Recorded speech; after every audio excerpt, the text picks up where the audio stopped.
Madame, Messieurs, bonsoir et bienvenue à cette nouvelle édition du débrief de l'actu, édition de ce mardi 28 janvier 2025. Et à la une de l'information ce jour, il est là, le rapport tant attendu, celui de la commission mémoire mise sur pied par le Cameroun et la France afin de déterminer le rôle de la France dans les exactions commises au Cameroun pendant la période de la décolonisation, espace temporel 1947-1971, coprésidé par Karine Raymondi, historienne française, et Blik Bassi, artiste camerounais. La commission a rendu sa copie ce jour au président Paul Biya, une semaine après l'avoir fait à l'Élysée avec Emmanuel Macron.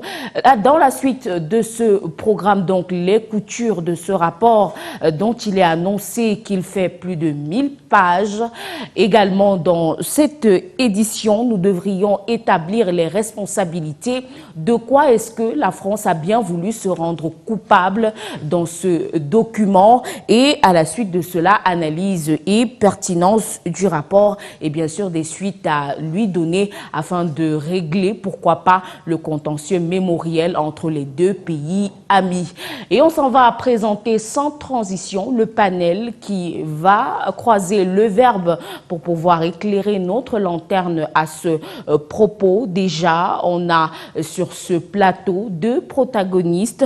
Dans un premier temps, on s'en va présenter Simon-Serge Soro. Il est UPCiste, expert justement de ces questions-là qui ont trait au nationalisme, à l'indépendance du Cameroun et même aux revendications ou alors à l'ADN de l'UPC. Bonsoir et bienvenue sur ce plateau. Bonsoir et bienvenue, comme vous le dites, au rapport Macron-Raymondi-Mbassi. Oui. Parce que je ne pense pas qu'on va associer Paul Biya à ce rapport. Il a le mot qui pique face à lui, Sylvestre Niek, également de la même trempe, si on peut le dire ainsi, entre autres casquettes d'homme politique. Il est également un fervent connaisseur de ces questions mémorielles et historiques. Sylvestre Niek est des nôtres ce soir. Il devrait pouvoir nous faire bénéficier de son analyse de cette dernière actualité. Merci d'avoir accepté l'invitation de Canal 2. Merci de me voir, de me convier également à ce débat. La première chose, c'est que je ne suis pas un protagoniste force à Serge. Nous ne sommes pas des protagonistes. Je suis peut-être à côté de lui ou juste en face, sans être son protagoniste. Peut-être aurais-je dû dire un acteur supplémentaire la deuxième chose sur laquelle je voulais revenir, c'est qu'il ne s'agit pas d'un rapport France-Cameroun. Il s'agit d'un rapport, je dis bien un, pas le, j'insiste sur les mots, un rapport sur la commission mise sur pied par le président Emmanuel Macron, mais coprésidé à sa demande par une Française et un Camerounais, un Franco-Camerounais, s'il faut le dire. Donc, de prime abord, ce qui y est, ce qu'on va découvrir ne nous surprendra pas. C'est un peu l'homme lorsque le chasseur raconte l'histoire de la chasse. Ça ne surprendra pas. Là, vous avez dit que la France va se rendre coupable. Ça veut dire que la France peut choisir de se rendre coupable ou non. Et nous, on vous dit, ce dont il est question aujourd'hui, c'est de parfaire les rapports entre la France et le Cameroun. Mais après avoir vidé le contentieux historique qui lie nos deux pays. Le rapport n'est que la première chose, parce que le rapport est un instrument d'aide à la décision. C'est un rapport.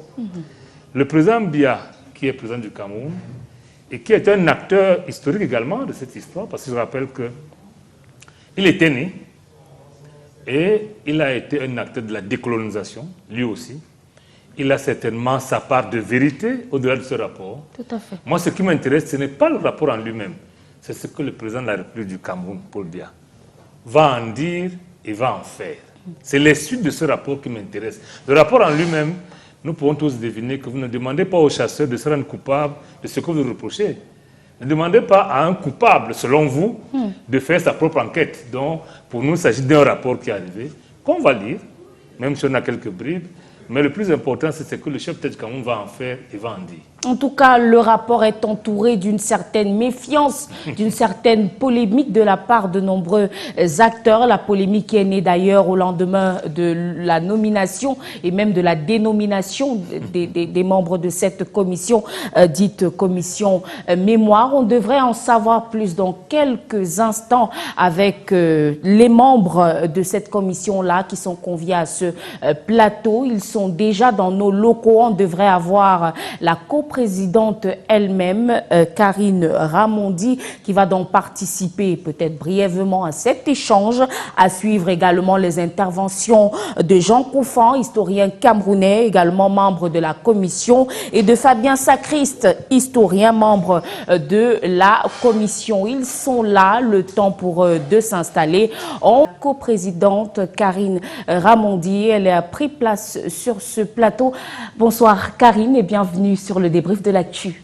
Bonsoir, merci de l'invitation, je suis ravie d'être là. Alors, on vous a vu rendre compte de façon brève des coutures de ce rapport, du moins du fond de ce document-là, à titre de rappel. Quelles en sont les grandes lignes ? Écoutez, nous, on avait à cœur de faire un rapport scientifique qui soit le plus exhaustif possible sur la question qui était le titre de la commission, puisque cette commission, il y avait deux volets, un volet recherche et un volet patrimoine et artistique et culturel. Et donc là, ce que j'ai remis au président, c'est le volet, c'est le rapport de recherche. Écoutez, les principales conclusions, c'est de dire évidemment qu'il y a eu une guerre au Cameroun, au même titre qu'il y a eu, en tant que guerre de décolonisation, avec ce que ça induit en termes de violence de plusieurs formes et de répression, mais que cette répression s'est exercée avant l'indépendance, mais aussi après l'indépendance de la part des autorités françaises. Alors, bien sûr, vous avez précisé, le rapport, il fait plus de 1000 pages, il sera mis dans quelques jours Il est déjà en ligne.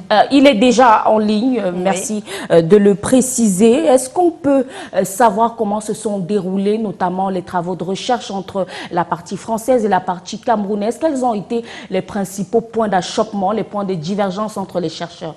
Alors, écoutez, je dirais qu'il n'y avait pas d'un côté les Français et de l'autre les Camerounais. Je dirais qu'on était une équipe de recherche qui ne se voyait pas et ne s'envisageait pas comme ça. Ça, c'est la première chose que je voudrais dire, puisqu'elle était composée de 7 chercheurs français et 7 chercheurs camerounais qui enseignent dans des universités très différentes. Et on est habitués, nous, les chercheurs, à travailler avec des personnes, non pas en fonction d'où ils sont, mais en fonction de leur terrain et de leur expertise. Mais il y avait les questions qui fâchent. Peut-être la terminologie, génocide. Tout de suite, on arrive sur le génocide. À peine on a commencé l'émission. L'idée, si vous voulez, c'est les points d'achoppement. Il y en a finalement eu assez peu. On a eu des points de débat, mais on savait qu'on voulait tous travailler dans une vision qui était la vision de documenter comment cette lutte s'était exprimée. Voilà. Quel type de répression? On n'était pas sur l'idée, évidemment, dès le départ, de se dire qu'on n'allait pas parler de répression. Donc déjà, si vous voulez, ça fait un point d'achoppement en moins, on va dire. Et on avait à cœur de faire une histoire qui soit véritablement au plus près de l'expertise et à hauteur d'hommes et de femmes, puisque cette histoire concerne aussi des femmes. Des points de discussion, puisque vous êtes intéressés par les points de discussion. Oui, bien sûr, la terminologie est très importante parce que cette terminologie, elle est souvent utilisée à tort et à travers déjà.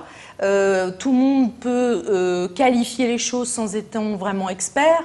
Et nous avions évidemment à cœur de faire notre travail en tant qu'historien, c'est-à-dire donner des matériaux pour ensuite que certaines choses soient qualifiées, justement. Et nous avons parlé de violence extrême à des moments clés.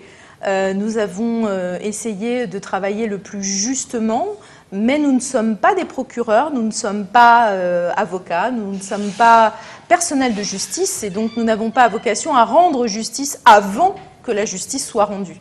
Donc le vocabulaire qui consiste à utiliser le terme de génocide en première intention, nous avons donné des éléments qui permettront à ceux qui sont des experts de pouvoir s'en emparer pour pouvoir qualifier ou non. Alors, dans le cahier de charge de la commission mémoire, il y avait, entre autres, l'établissement clair des responsabilités. Finalement, de quoi est-ce que la France est coupable, si on peut le dire ainsi, et est-ce qu'elle serait prête à réparer le tort? Alors, vous voyez, je viens de vous parler de terminologie, de coupable, et vous me renvoyez tout de suite à un lexique qui n'est pas celui, justement, que les historiens utilisent. Coupable, réparation, culpabilité, ce n'est pas ça qui était le cœur de notre mission. Le cœur de notre mission, c'était véritablement de déterminer, sommes-nous impliqués dans une répression? Quelles sont ces formes de répression? Sommes-nous impliqués dans des assassinats ciblés, dans des déplacements de population? Sommes-nous impliqués dans la création de camps de regroupement? À toutes ces questions, nous avons répondu par oui. Merci Karine Raymondi d'avoir fait un saut sur le plateau du débrief de l'actu. On devrait vous retrouver peut-être en grand format dans d'autres éditions d'information sur Canal 2 International.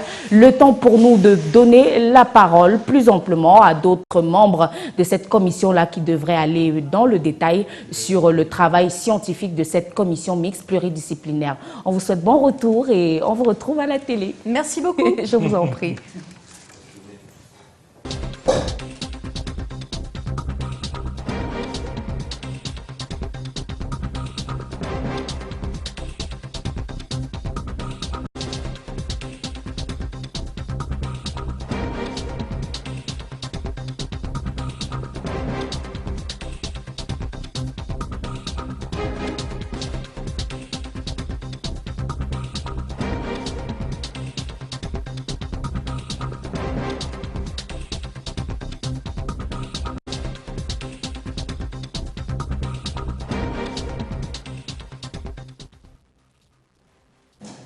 L'équipe est au complet à présent. On s'en va tout de suite présenter Jean Koufane, historien chevronné, membre également de cette commission mémoire, ainsi que Fabien Sacriste, qu'on se fait le plaisir d'accueillir pour la première fois sur ce plateau. Bonsoir et bienvenue. Merci, bonsoir. Alors, comment ça se passe depuis votre arrivée au Cameroun? Très bien. Vous appréciez le séjour? Oui, oui, beaucoup. En tout cas, on vous souhaite la bienvenue. Jean Koufane, c'est un plaisir pour nous de vous avoir. Vous êtes un grand nom de l'histoire au Cameroun.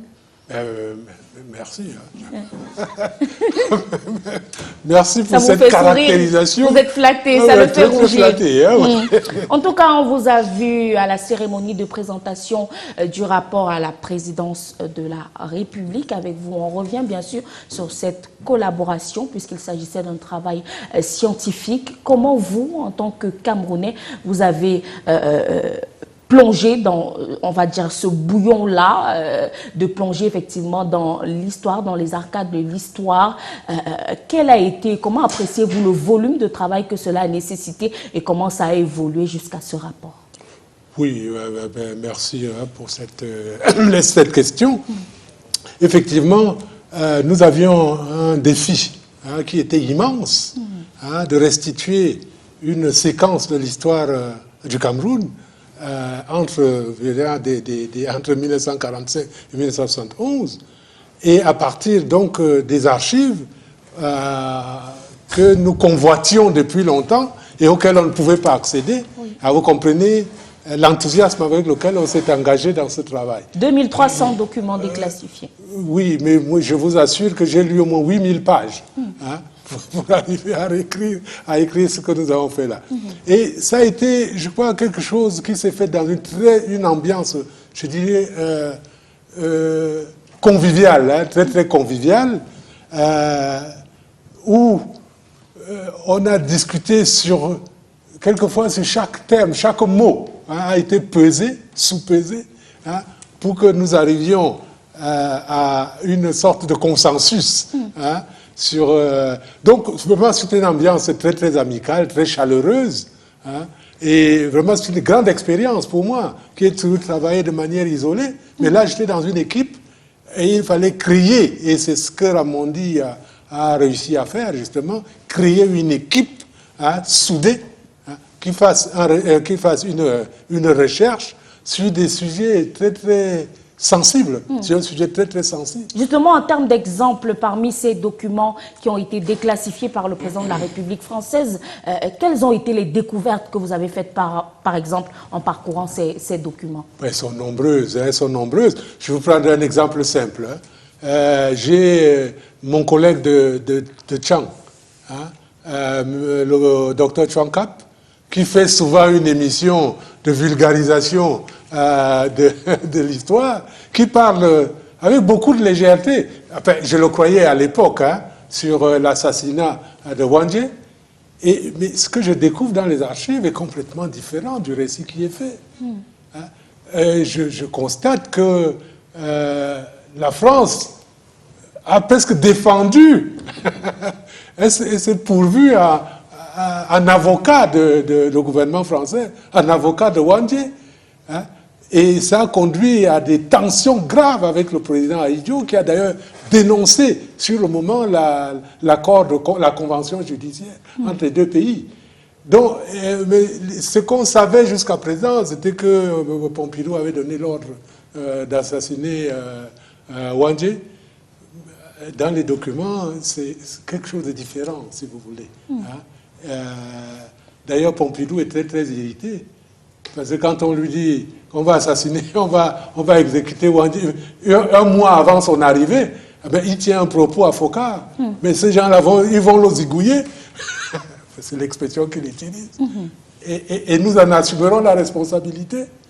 Donc, voilà des petites découvertes comme ça. Il y en a de nombreuses. Fabien Sacriste, quelle est la nature des documents qui ont été notamment déclassifiés? Est-ce qu'ils les ont été tous ou il y en a encore et c'est un processus qui devrait se poursuivre? Nous avons eu accès à tout ce que nous avons demandé. Donc c'est il y a une très riche diversité dans la nature des documents. Il y a les documents déclassifiés, mais il y en a aussi beaucoup d'autres auxquels on a eu accès qui étaient déjà accessibles, notamment les archives militaires. Donc il y a une très grande richesse en termes de sources, et en la matière, je crois qu'on a pu avoir accès à tout ce qu'on a voulu ici en France et l'exploiter. Des correspondances, des photos? Alors on peut avoir des correspondances, on a beaucoup de rapports administratifs, de rapports hiérarchiques, de rapports de situation, etc. Et effectivement, beaucoup de correspondances aussi parmi les principaux acteurs. On a évoqué Fokar tout à l'heure ici. Voilà. Est-ce que ce dont le professeur parle, il parle du fait que dans la méthodologie, vous ayez sous-pesé chaque mot? Est-ce que finalement, ce n'est pas dans ce rapport une histoire de consensus ou de connivence qui aurait été construite comme ça dans ces 1000 pages? Je pense qu'en fait, effectivement, il a fallu des débats pour certains mots, et c'était des débats nécessaires, mais qui sont nécessaires au travail historien. On les a eus dans des commissions qui ont abouti à un consensus. Quels sont les mots, par exemple, qui vous posez problème en tant qu'historien? Des mots qui me posaient problème. Alors là, on a eu beaucoup de débats, par exemple, sur l'utilisation du vocabulaire militaire. Comment est-ce qu'on le réintègre dans un rapport scientifique? Ça, c'est un débat qu'on a eu. Donc après, il y a des mots on a évoqué tout à l'heure les camps de regroupement, par exemple. Comment est-ce qu'on utilise ce terme de camp qui ne correspond pas à celui qu'on va retrouver dans les archives militaires, par exemple. On a eu des débats sur ce type de mots, sur d'autres mots, je pense que... Oui. Oui, il faut souligner quelque chose de très important. Hein, parce que dès que cette commission a été constituée, je crois que autour de moi, de mes étudiants, etc., le problème qui est revenu tout de suite, c'est « Ah, vous allez valider l'idée de la co-responsabilité entre les autorités camerounaises et les autorités françaises. Oui. Hein, dans la construction les crimes et les assassinats dont on a parlé. » Et effectivement, ça a été un objet de débat sur lequel on a fini par s'entendre. Et je vous assure que nous autres, les Camerounais, qui connaissons la sensibilité du sujet et la sensibilité des Camerounais, il nous paraissait que le terme était inapproprié. Donc, on en a discuté et on a finalement écarté le mot. Vous comprenez? C'est important. Simon Soro, vous souhaitez peut-être réagir par rapport à tout ce qui a été dit? Oui, parce que je vais d'abord remercier mon encadreur, mon professeur. C'est dommage que collègue qui est parti très tôt, on s'était vu il y a une trentaine d'années, je fais déjà vieux quand je les vois. Bon, mon problème, c'est que je suis d'abord content qu'il y ait eu ce travail de la part de la France. Parce que pour moi, il s'agit d'une déclaration d'un prévenu qui reconnaît sa culpabilité devant un juge d'instruction qu'est le peuple camerounais. Et maintenant, au peuple camerounais de continuer ses investigations sur les indices que ce rapport va lui apporter. Parce qu'au XXIe siècle, après le procès de Nuremberg, après tout ce qui s'est passé sur les complicités et la gestion historique de la Deuxième Guerre mondiale, on ne peut pas écarter certains termes. C'est-à-dire un crime de guerre est un crime de guerre. La colonisation, disons-le, est reconnue comme crime contre l'humanité. Et le rapport est très clair. Le rôle et l'engagement de la France dans le mouvement, dans la lutte contre le mouvement, donc le crime de la France contre le peuple camerounais et le crime contre l'humanité de la France au Cameroun. Parce que la France a colonisé le Cameroun alors qu'elle n'en avait pas le droit.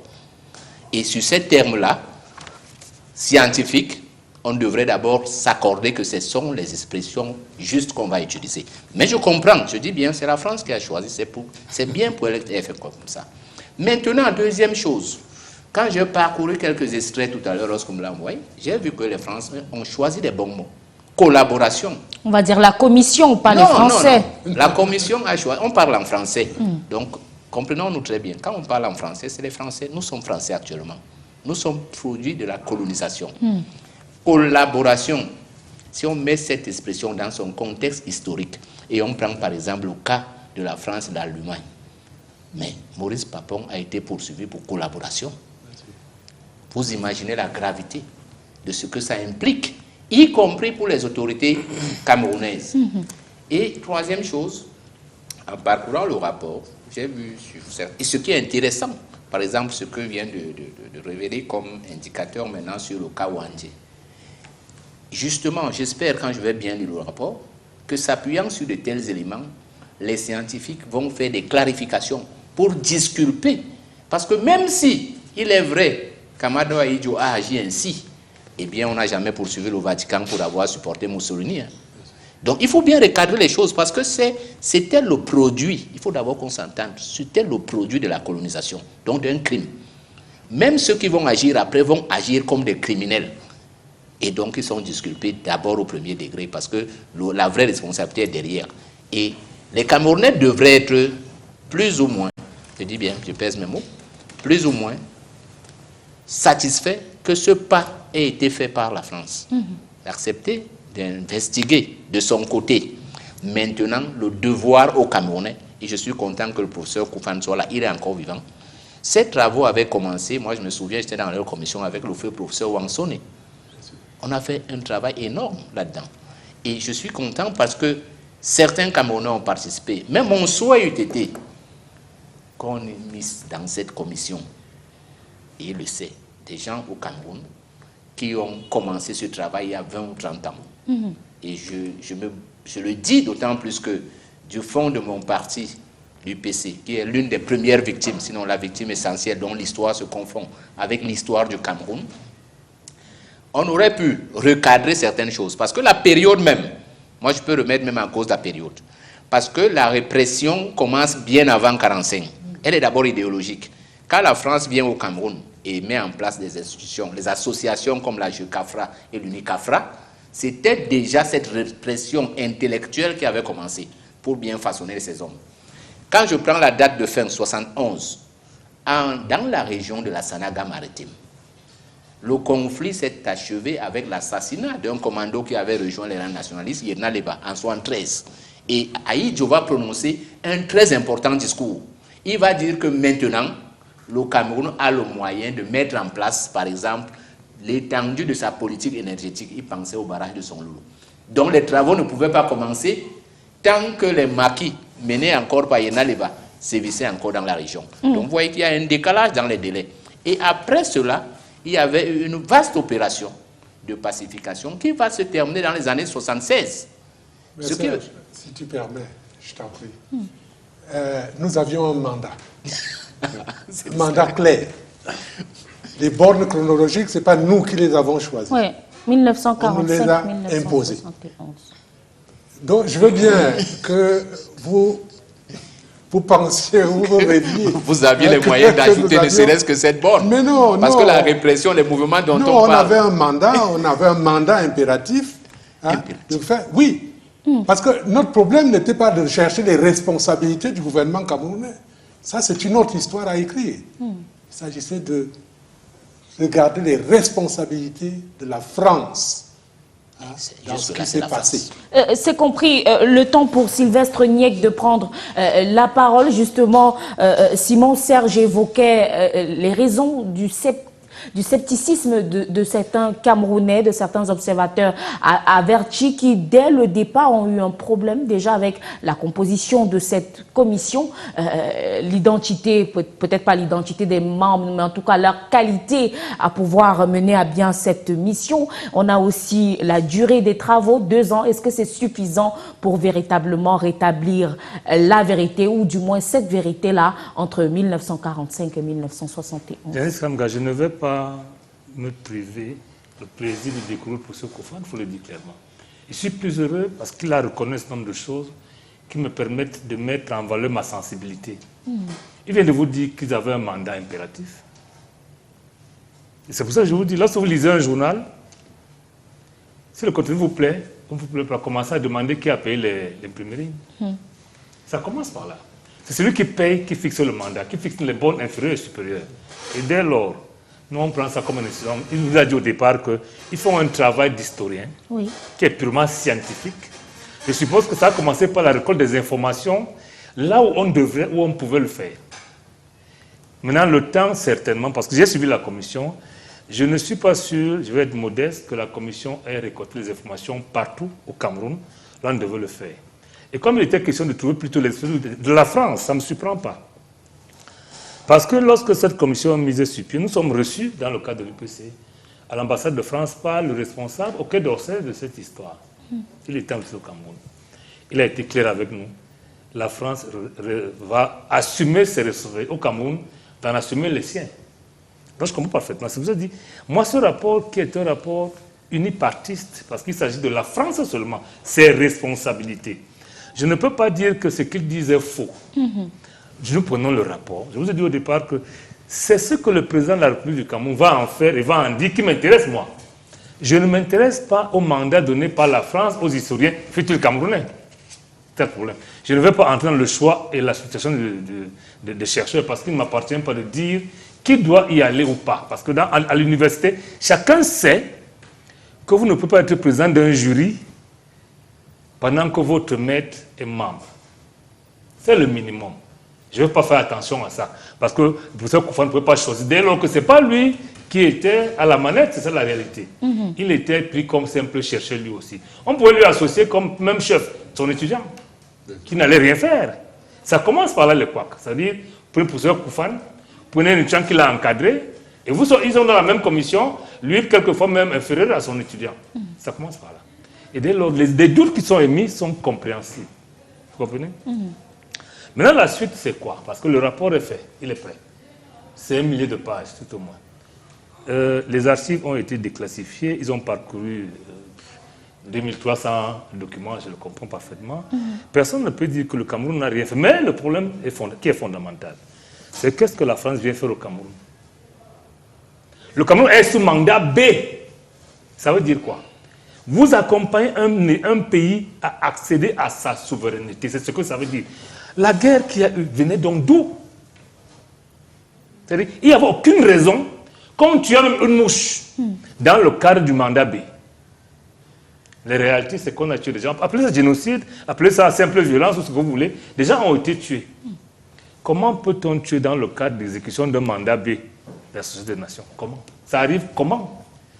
Je ne demande pas pour ça de me répondre, mais ça fait comment pour arriver? On imagine qu'il y aura d'autres... C'est comme si on vous demande que... On a fait un rôti de poulet, on retrouve la tête du porc qui pique à l'intérieur.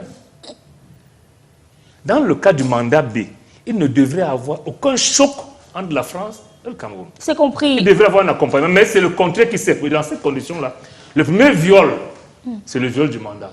Et dans ces conditions, acceptez qu'on vous taxe de ce que nous voulons. Parce qu'à l'épreuve des faits, il y a eu des morts, il y a eu des camps, il y a eu... On ne devrait pas avoir ça dans l'exécution de mandat B. C'est là le premier problème. Lorsque la France vous dit qu'il y a une co-responsabilité, on le comprend. Parce qu'effectivement, en 1971, il y avait quand même un gouvernement. Au Cameroun, nous reconnaissons ça. Mais le problème qui se pose à ce niveau-là, et je vous l'ai dit au départ, vous ne pouvez pas faire l'histoire de la chasse en prenant comme principal narrateur le chasseur. C'est ça le problème. Ne demandez pas à la France qui est allée au-delà de son mandat pour, je peux dire, terroriser le Camerounais, de faire son propre procès. Il vous a dit Remonde nous a dit qu'ils ne sont pas procureurs, ils ne sont pas juges. Oui. C'est pas la vocation. Je comprends parfaitement, c'est pour ça que j'ai dit, c'est pour clair. moi le rapport c'est déjà du passé, vous comprenez? Maintenant il appartient au Cameroun. D'en En faire commençant bon usage. D'en faire un usage, je peux dire, honnête. Ça veut dire quoi? Le Cameroun a également ses documents à déclassifier. Il faut le faire. Pour que les chercheurs dont le professeur Ngouffane en fait partie y aient accès, de manière à ce que le rapport qui a été fait du côté français, mis en place par la France en réalité, mais avec les chercheurs camerounais, que le Cameroun également mette sur pied sa commission. Et qu'elle s'ouvre également, qui s'ouvre également. Peut-être avec d'autres acteurs, mais y compris ceux qui étaient déjà là. En tout cas, la précision a été faite par Karine Raymondi il y a quelques heures, qui disait que c'est un outil à la décision et qu'il était mis à la disposition de qui de droit afin de... Voilà. Professeur, on va revenir vers vous. C'est vrai que le rapport, lui, fait état de quelques aveux de la part de la France en termes de mort d'hommes, de répression violente des mouvements indépendantistes.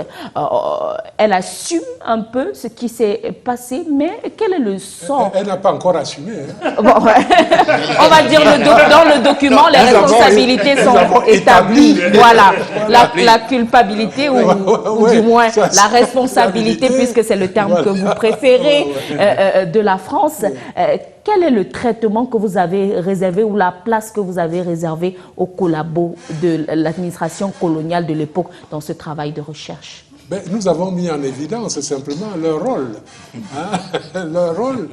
De facilitateur. De facilitateur et même de provocateur. Hein, parce que dans un certain nombre de cas, on a vu dans les événements de 55, on a poussé des gens pour provoquer l'UPC.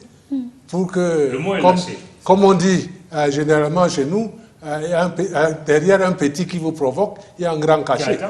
Qui attend. Pour vous lyncher derrière. Voilà. Oui. Donc, effectivement, nous avons essayé autant que possible, vraiment, de manière professionnelle, hein, de rétablir un certain nombre de vérités à partir des archives que nous avons consultées. Et je voudrais vous dire simplement que nous n'avons pas consulté que les archives françaises. Et je vous assure, nous avons passé beaucoup de temps à l'ouest, aux archives régionales de Bafoussam. Nos jeunes collaborateurs ont été dans chaque village de l'ouest. Hein, des entretiens, de toutes les façons, vous verrez dans le document la somme d'entretiens qu'ils ont fait avec des témoins, avec des victimes de cette guerre-là. Nous-mêmes, nous avons été justement à l'Est Cameroun, nous avons été dans l'Oignon Ikele, l'Oignon... La Sanaga maritime, etc. Non, vous avez refait la carte un peu des mouvements indépendantistes entre 1945 et 1971. Fabien Sacriste, on sait que tout travail de recherche est généralement bouclé par des recommandations à l'action publique. Dans ce document, quelles sont les propositions qui ont été faites peut-être pour un climat plus apaisé entre les deux parties? Alors, il y en a un certain nombre, elles sont consultables puisque le rapport est téléchargeable désormais en ligne. Oui. On a des recommandations qui concernent la reconnaissance de certains faits. Alors, parce qu'effectivement, notre travail à nous, c'était d'établir des faits, notamment des faits de violence. Donc, on les a soulignés et suggérés comme des pistes de reconnaissance, qu'il s'agisse de la répression politique, judiciaire, diplomatique également, mais aussi les violences de guerre qui ont été menées dans certaines régions et dans certains contextes. Et bon, je ne vais pas citer toutes les recommandations. On a aussi des recommandations qui concernent la jeunesse, l'intégration de ces questions dans les programmes scolaires, que ce soit en France aussi ou au Cameroun. En France, c'est une question qui est assez peu connue, finalement, aussi la guerre du Cameroun. Voilà le type de recommandations, des aides aussi à la recherche pour poursuivre, parce que forcément, ça n'est pas un travail qui met un point final à l'écriture de cette histoire. Donc beaucoup de gestes mémoriels, hein, beaucoup de gestes mémoriels. Contrairement à ce qu'on peut penser. Avec une vision globale aussi, c'est-à-dire... Oui. Un global, par exemple... Attends un mot fort. Hein? Attends un mot fort. Vous imaginez lequel 97 la guerre de la France au Cameroun, aussi simple que ça. Que la France reconnaisse qu'elle a fait la guerre au Cameroun. En tout cas, il devrait avoir il est clair que c'est une recommandation que nous avons faite. Vous savez, je vous ai dit, c'est une commande entre deux chefs d'État. On leur a nous, on a porté Vous avez livré le marché, notre expertise si on là-dessus. peut- si on Et peut il le leur dire appartient ainsi. maintenant d'en faire ce qu'ils voudront. Et nous avons été justement, clairs sur le mot de guerre, justement, dans le rapport. C'est un des termes qui a été discuté, mais on est très clair sur le fait qu'il s'agisse d'une guerre. Guerre de décolonisation. d'une Ok. guerre de décolonisation. Fabien, est-ce que justement, au rang des recommandations, il y a eu la partie réparation, puisque comme disait le professeur, vous avez pu identifier les familles des victimes. Non, quelles comme sont- Madame Ramondi l'a dit tout à l'heure, la question des réparations, ce n'était pas quelque chose qu'on a suggéré parce qu'on sort de notre domaine de compétence, qui est celui d'établir des faits historiques. C'est ce qu'on a fait. Et à partir de ces faits, on a suggéré des propositions, puisque ça faisait partie de notre commande, effectivement. Mais nous n'avons pas abordé la question des réparations, qui n'est pas de notre domaine. Ok. Mais on ne l'a pas abordé aussi pour une raison extrêmement simple. Hein. Nous autres de la délégation, de la partie camerounaise, vous savez, le problème que nous avons avec l'argent au Cameroun, c'est quelque chose de grave. Non, c'est pas grave. Vous n'allez pas non, faire un mais c'est procès pas grave. d'intention. Si Mais les familles ont subi, personne elles ont ne dit droit ça à quand un certain réponse. peuple les Réparation, demande. du moins, Les au plan Africains ont moral, la réparation n'est pas forcément Non, matérielle. mais bien sûr, c'est pourquoi je vous disais, il y a des gestes mémoriels qui sont très il faut aussi- forts. il faut aussi ça. Mais il faut lire le rapport pour découvrir ça. Ben, c'est pour ça que vous êtes là aussi, pour nous donner quelques pistes, puisqu'on ne l'a pas encore. Simon Serge, Là- à l'issue Là, de la... Professeur Koufan a beau être mon maître sur cette question, je dis même en scientifique, au 21e siècle, il y a les termes qu'on ne contourne pas. Ouais. C'est un rapport, c'est pas un livre d'histoire. C'est un rapport. En termes de rapport, ça veut dire qu'on fait un rendu et on tire des conclusions tout aussi scientifiques. Premièrement, si la colonisation était un crime contre l'humanité, quand on a fini de faire ces recherches scientifiques, on tire une conclusion qui s'impose. Que même le commanditaire est donc, puisqu'il a reconnu, est donc coupable de crimes contre l'humanité. Et pour ce qui est des crimes contre l'humanité depuis Nuremberg, Oui. professeur, excusez-moi, il ne faut pas avoir de la diplomatie vicieuse. Les chercheurs ont préféré ne pas Il employer... faut des réparations. Non, Ouais. c'est biaisé Mais de comme dire. l'a dit le professeur, il y a C'est eu des scientifiquement, morts, il y a eu des déportations, il y a toutes ces questions. Je Le suis rapport répond, historien oui, la France et est c'est mon responsable. maître. Il y a un méta-langage scientifique qu'on utilise partout. Pourquoi on tolérerait que des peuples qui estiment qu'ils ont été victimes de crimes contre l'humanité soient réparés, y compris financièrement? Le cas et que du chez Rwanda nous, ou de l'Israël, et que chez nous, on commence à nous dire qu'on a un rapport? Non, ça vient après. Saurons-nous gérer ou pas? C'est notre problème. Mais il faut que le rapport soit clair là-dessus. La réparation doit être morale, intellectuelle, comme elle a commencé là, parce que c'est une réparation. Matérielle, les mémoires, parce que justement, il y a un problème au Cameroun. Vous voyez, il y a une ghettoisation des mémoires, parce que la France n'a pas encore pris ses responsabilités d'assumer que ces personnes, que ses collaborateurs ont élevés au rang de héros, aient des espaces dignes. Ça, c'est de son fait. Ça fera partie du package. Quand le Cameroun va se saisir de la question sur la base des indices que la France a fournis pour établir les faits, les vérités et les réclamations. Mais il faut que dans le rapport, parce que c'est un rapport, le mot est clair, il faut que dans ce rapport, quand je vais bien le lire, je suis sûr que ces mots ont été dits et que le professeur ne veut pas le dire ici. Mais je suis sûr, je lui fais confiance. J'espère que ça a été dit ainsi. Non, Ce qui peut me... Moi, je l'ai parcouru de manière transversale quand on me l'a envoyé. Oui, je préfère que tu le lises. Et on pourrait avoir un autre plateau. Oui, c'est ce On que aura je voulais certainement dire. notre- Parce que là, notre tu échange à ce fais tes sujet. projets d'intention là. Très Nous sommes passionné. contents- C'est Nous sommes c'est un contents débat que ce qui... rapport soit là. Comme je l'ai dit, c'est la déclaration de celui qui est accepté, qui plaide coupable. Maintenant, nous, on va l'examiner et voir quels sont les indices qu'on peut exploiter Absolument. pour continuer le travail. Et Non. je suis déjà content que ce soit fait vraiment, je le dis sincèrement, c'est- pour l'Union des populations du Cameroun, c'est un très grand pas. Parce que lorsque nous avions saisi le président Hollande sur la question, nous espérions pas que ça va aller si vite. C'est vraiment allé très vite. Et je pense que ça va s'éclaircir. J'insiste sur un élément. Je ne veux pas qu'on culpabilise les Camerounais sur la question. Parce que, je le répète, quand vous avez été victime de la colonisation, pour sortir de là, ça prend du temps. Oui. C'est pour ça que moi, j'ai poussé la bonne en 73, parce que c'est toujours de la responsabilité de la France. Jusqu'en 73, parce que justement, c'est cette répression. Et dans le rapport, dans la synthèse, ils l'ont dit. Ils ont dit que l'indépendance formelle, c'était formel, donc ça n'était pas l'indépendance. Et ça précise en bas que la France a continué à accompagner ces mouvements, la lutte contre ces mouvements devenus désormais opposition. Donc ça continue. Je dis donc, En tout cas, c'est un outil à la décision qui ouvre vraiment l'univers des possibles. Hein. Il y a plusieurs options qui s'ouvrent désormais à la fois aux scientifiques, aux chercheurs, mais également aux politiques pour pouvoir améliorer les choses sur plusieurs pans. Sylvestre, on va peut-être à présent analyser la réponse du président de la République à ce rapport-là, notamment quelques annonces. Il a dit qu'il était peut-être temps à présent d'élever des lieux de mémoire, de modifier les curricula d'enseignement et de créer peut-être un comité de suivi pour que les effets de ce travail de recherche qui a été effectué s'étendent dans le temps. Quelle est l'appréciation que vous faites de ces annonces-là? Pratiquement la même que dans la loi de 90 qui a fait de Oumniobé, Moumi et autres des héros nationaux sans suite. C'est la première chose. Mais toujours de faire autre chose. Moi, j'ai fait l'analyse politique d'un travail scientifique.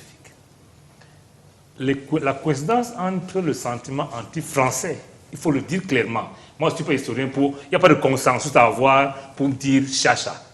Le sentiment anti-français en Afrique francophone. Et ce travail, après qu'on ait fait pratiquement la même chose au Rwanda et un peu en Algérie, nous amène à poser la première question. Quel est l'objectif poursuivi par le président français lorsqu'il met en place cette commission? Est-ce que ce n'est pas une façon, peut-être pas de se disculper, mais d'avoir de nouveaux rapports après ce travail avec l'Afrique francophone? Parce qu'il faut le dire, hein, il a été clair lorsqu'il est venu au Cameroun, les pertes de marché, de parts de marché de la France dans notre zone. Hein? Vous pensez que ça peut être le prétexte d'une renaissance? Absolument. Si ce n'est pas ça, il ne sert à rien à la France lui-même. Si ce n'est pas ça. Mais pas jusque-là. Non, je vous le dis. C'est le rôle d'un chef d'État. C'est-à-dire ce que le président Macron fait dans son rôle, de réconcilier, de reconstruire ce qui est faisable pour que la France ait toujours sa zone d'influence. Même si nous, on est dans un autre concept aujourd'hui. On est dans un concept de coopération d'égal à égal, pas de zone d'influence désormais. Donc le plus important pour nous aujourd'hui, c'est que la France a fait sa part de travail. Maintenant, le président Biya part de ce travail en nous disant qu'il est temps. Et j'ai envie de lui dire, Monsieur le Président, peut-être comme vous avez la mesure du temps, vous avez votre temps. Lorsque vous avez fait adopter une loi à l'Assemblée nationale du Cameroun en 1990, faisant de ces gens qu'on appelait avant maquisards, des héros nationaux, vous pensiez à quoi? Est-ce qu'il fallait que c'est la France qui vienne faire ce travail scientifique pour que la reconnaissance normale de ceux à qui on doit beaucoup au Cameroun? Je suis pas déçu, hein, je dis mieux vaut tard que jamais. Oui. Mieux vaut tard que jamais. Mais je dis le président aurait pu, à partir de 1990, lorsque vous dites que quelqu'un est héros national, il y a un contenu à cela. Mais réparation, si on demande au président où est enterré Oumniobé, je ne suis pas sûr qu'il sait. Je ne suis pas sûr qu'il sait. Il y a encore beaucoup de travail à faire. Il y a beaucoup de travail à faire, mais je dis que peut-être on devrait utiliser la Libye que nous offre la France, hein, pour faire nous-mêmes notre vrai travail, de manière que ce soit à la fin quelque chose qui nous amène à vider le contentieux historique. C'est quoi le contentieux historique? Vous venez pour m'accompagner à être majeur, c'est-à-dire indépendant. Vous me faites la guerre que je vous ai fait quoi? C'est ça le principal contentieux historique. Tant qu'on ne l'aura pas vidé, les rapports entre la France et le Cameroun et sa zone d'influence ne pourront pas être sains. Donc, de mon point de vue, il est temps. Ce n'est pas seulement des réparations d'aides mémorielles, les stèles, c'est bien, mais il faudrait à un moment donné. Je vous rappelle que le petit-fils de Oumniobé vend les prunes au péage de Boumyébé. C'est les faits dont je vous parle. Je vous dis que les veuves de Oumniobé ont vécu dans la mendicité pendant longtemps. Je vous rappelle que si vous n'avez pas des individus qui s'occupent de ces familles-là, c'est rien du tout. Comment le Cameroun s'est permis à un moment donné mais là, c'est pas la faute de la France. Non, c'est la faute de la France. Je vous dis pourquoi c'est la faute de la France. Pourquoi? Parce que c'est le commanditaire intellectuel et politique. Est-ce que ce n'est pas un procès d'intention? Non, attendez. Qui a mis Aïdjo au pouvoir en 60? On ne va pas accuser la France de tous les malheurs. Je vous dis, madame, lorsque quelqu'un a tué les meilleurs d'entre vous, vous allez laisser avec des débris. Les Camerounais ne sont pas des débris, non, je vous dis en que prie. le plan que l'UPC avait imaginé et adressé pour le Cameroun, si on n'avait pas tué les autres, on ne serait pas là. Et pour moi, c'est ceux qui ont tué les UPC qui sont à l'origine de ce qui se passe jusqu'à aujourd'hui. C'est votre point de vue. Bien sûr que c'est mon Oui, point de c'est vue, votre, que j'assume d'ailleurs. vous assumez. Fabien, on s'achemine vers la fin de ce programme, puisque vous êtes dans la posture du scientifique. On va vous demander peut-être, au-delà du choix de la terminologie, quelles sont les autres difficultés qui vous ont marqué et d'un autre côté, qu'est-ce qui vous a marqué positivement en termes d'avancée? Je crois que le temps, ça a été une grande difficulté puisqu'on a quand même travaillé sur 2 ans, 18 mois même de manière très resserrée. Donc on a été très vite pour englober une histoire qui était vaste, très riche aussi. Donc le temps était une difficulté mais qu'on a su, je crois, maîtriser et je pense que c'est plutôt une dynamique positive. Ça a été dit depuis tout à l'heure. On a réussi à malgré tout créer une communauté de chercheurs aussi à 14 capables de produire un rapport comme celui-ci avec des points forcément de débat qui sont assez logiques mais qui réussissent à produire à la fois un rapport, comme vous l'avez dit, mais aussi un livre scientifique qui va être publié dans la foulée par un éditeur scientifique. Donc je crois qu'on a aussi un travail de référence qui pourra servir de référence pour d'autres recherches universitaires. Est-ce que, en termes de suivi, vous avez gardé la communauté, le pool des historiens? Je crois qu'on aura effectivement des liens qui perdureront, ça c'est certain. Professeur, avec vous, des avancées au niveau de la recherche au Cameroun, la recherche scientifique, quel est l'impact véritable, vous, en tant que doyen de ce secteur-là? Comment appréciez-vous cette porte qui vient d'être enfoncée? C'est une grande opportunité qui nous a été donnée, justement, de mettre sur la table, à la disposition des chercheurs, une masse d'informations qu'on n'aurait pas, qu'on ne pouvait pas imaginer autrefois. Donc il y a là, d'abord c'est pas fini, la commission n'a pas clôturé, parce que nous envisageons vraiment un colloque international qui doit suivre dans les mois qui viennent. Les archives de l'ONU, New York, est-ce que vous... Toutes ces archives-là, je vous dis que nous avons nous avons exhumé comme ça 1100 cartons. Je vous dis, moi, ça fait plus de 8000 pages de lecture. Donc tout cela, je vous assure, c'est des archives à la fois puisées en France, au Nigeria à côté, en Grande-Bretagne, en Suisse, toute l'affaire Moumié par exemple. C'est vraiment les archives suisses. Aux États-Unis, etc. Donc il y a une masse de documents qui vont permettre vraiment une accélération de la recherche scientifique dans notre pays. Et dans les recommandations d'ailleurs que nous avons faites au chef d'État, c'est ce problème d'accès, de mobilité des chercheurs. On a demandé pour les chercheurs camerounais ou africains qui s'intéressent à ces questions-là, la facilitation, par exemple, de l'obtention des visas. On est en train de réfléchir. Ces archives-là, on va les situer, on va les caser où exactement? Est-ce que ça va être en France? Nous, en tout cas, nous cherchons, nous insistons pour qu'on cherche quelque part au Cameroun. Mais tout ça, évidemment, on a soumis ça aux hommes politiques. C'est eux qui doivent trouver la formule qui convient le mieux pour que ces archives soient exploitées par le plus grand nombre. Est-ce que vous, à titre personnel, en tant que professeur, vous avez eu à être censuré, peut-être par vos pairs, puisqu'il s'agissait d'une collégialité? Est-ce que vous avez... Oui, on a dit... Non, mais... La censure, comment ça se passait dans le groupe de travail? Le terme est excessif. Non, on discute. Vous savez, ce que les gens semblent oublier, c'est que la discipline, la science, est une discipline essentiellement interprétative.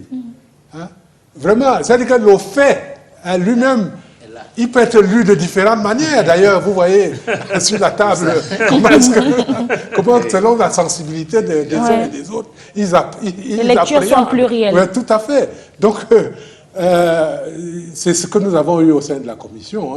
Nous venons de cultures différentes, etc. Lorsqu'il s'est agi d'un fait, quelquefois qu'il fallait qualifier, je vous assure que... les chocs culturels se sont... Je vous dis, je veux insister peut-être sur un de ces aspects. L'affaire de la thèse, la théorie de l'agentivité. à la théorie de l'agentivité. Qu'est-ce que c'est? Alors, la théorie de l'agentivité, Rapidement. ce sont les Américains qui développent une théorie pour montrer qu'en réalité, l'esclavage, ils ne sont pas responsables. L'esclavage, ce sont les Noirs qui ont vendu d'autres Noirs. Ça. Et les acheteurs sont quoi? Non, mais ça leur importe peu. Tous les moyens sont bons pour se dédouaner. En tout cas, dernière. merci pour ces détails. On est ravis, en tout cas, des avancées qui ont été effectuées dans le cadre de ce travail scientifique pluridisciplinaire. Merci à nos hôtes du moment, puisqu'ils découvrent le Cameroun pour certains. Merci également à vous, UPCistes, d'avoir participé à éclairer la lanterne. C'était une révélation que j'ai Oui. attendu longtemps. Professeur, mais on avait un problème d'une date. Umniobe qui est le père de l'indépendance du Cameroun. C'est le 9, le 11 ou le 13? C'est le 13. Ça fera l'objet de notre débat. On devrait pouvoir... Oui, merci. Malheureusement, on n'a plus de temps. On va devoir prendre congé de vous et des téléspectateurs. Merci à tous d'être passés sur ce plateau. Merci à la commission mémoire pour ce passage au débrief de l'actu. On se retrouve certainement demain avec une autre thématique. Bonne soirée.